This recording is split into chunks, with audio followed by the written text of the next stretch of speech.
4 വർഷത്തെ ഇടവേളയ്ക്ക് ശേഷം ഓവൽ ഓഫീസിൽ 78-കാരനായ ഡൊണാൾഡ് ട്രംപ് വീണ്ടും എത്തുമ്പോൾ അതും ചരിത്രം. തുടർച്ചയായി അല്ലാതെ രണ്ടാമതും പ്രസിഡന്റ് സ്ഥാനത്തെത്തുന്ന ആദ്യ വ്യക്തി.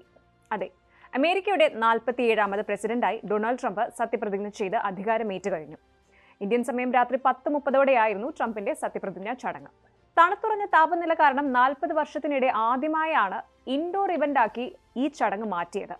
ആദ്യം വൈസ് പ്രസിഡന്റ് JD വാൻസും സത്യപ്രതിജ്ഞ ചെയ്തു.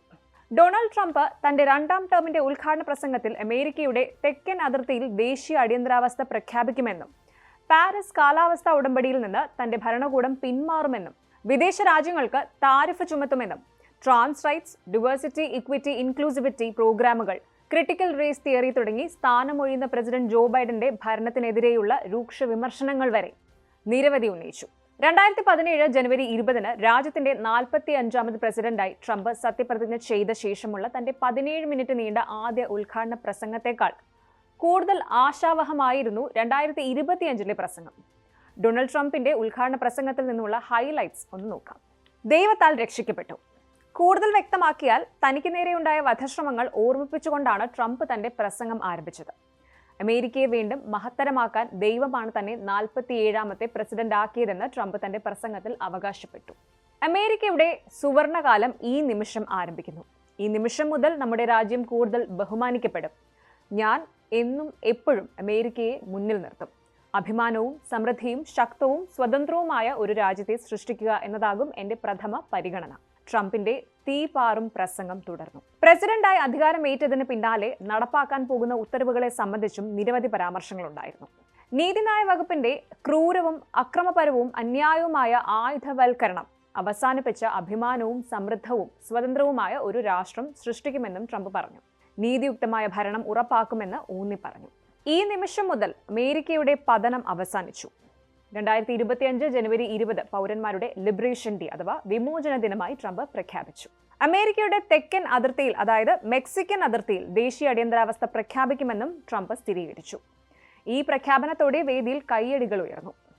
നിയമവിരുദ്ധ കുടിയേറ്റക്കാരെ നാടുകടത്തുമെന്നും ട്രംപ് പറഞ്ഞു. ഒപ്പം കാർട്ടലുകളെ വിദേശ തീവ്രവാദ സംഘടനകളായി പ്രഖ്യാപിക്കുകയും ചെയ്തു.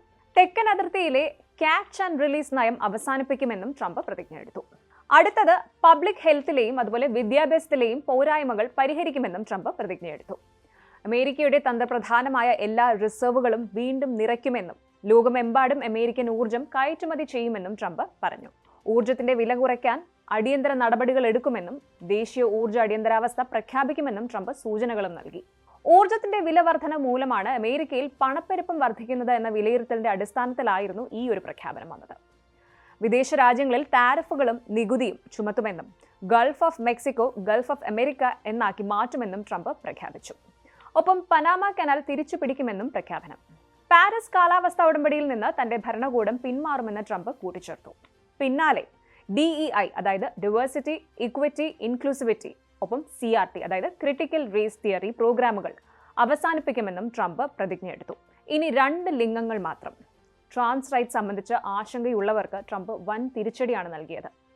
ഇന്നത്തെ നിലയിൽ ഇനി മുതൽ ആണും പെണ്ണും എന്ന 2 ലിംഗങ്ങൾ മാത്രമേ ഉള്ളൂ എന്നത് അമേരിക്കൻ സർക്കാരിന്റെ ഔദ്യോഗിക നയമായിരിക്കും, ട്രംപ് പറഞ്ഞു. മറ്റ് ലിംഗങ്ങൾ നിയമപരമായി അനുവദിക്കില്ലെന്നും ട്രംപ്. ഇനിയാണ് ഏറ്റവും പ്രാധാന്യമർഹിക്കുന്ന ശപഥങ്ങൾ. യുക്രൈൻ യുദ്ധം നിർത്തും, മധ്യേഷ്യയിലെ കുഴപ്പങ്ങൾ തീർക്കും, 3ാം ലോക മഹായുദ്ധം തടയും എന്നീ കാര്യങ്ങളും അദ്ദേഹം പ്രഖ്യാപിച്ചു. ഓരോ പരാമർശങ്ങളും ഗംഭീര കയ്യടിയോടെയാണ് സദസ്സ് എതിരേറ്റത്. ട്രംപിന്റെ തിരിച്ചുവരവും അദ്ദേഹത്തിന്റെ ഈ പദ്ധതികളും വാഗ്ദാനങ്ങളുമൊക്കെ അമേരിക്കയുടെ മറ്റൊരു പ്രക്ഷുബ്ധമായ 4 വർഷങ്ങളുടെ തുടക്കത്തെ തന്നെയാണ് സൂചിപ്പിക്കുന്നതെന്നും തീർച്ചയാണ്.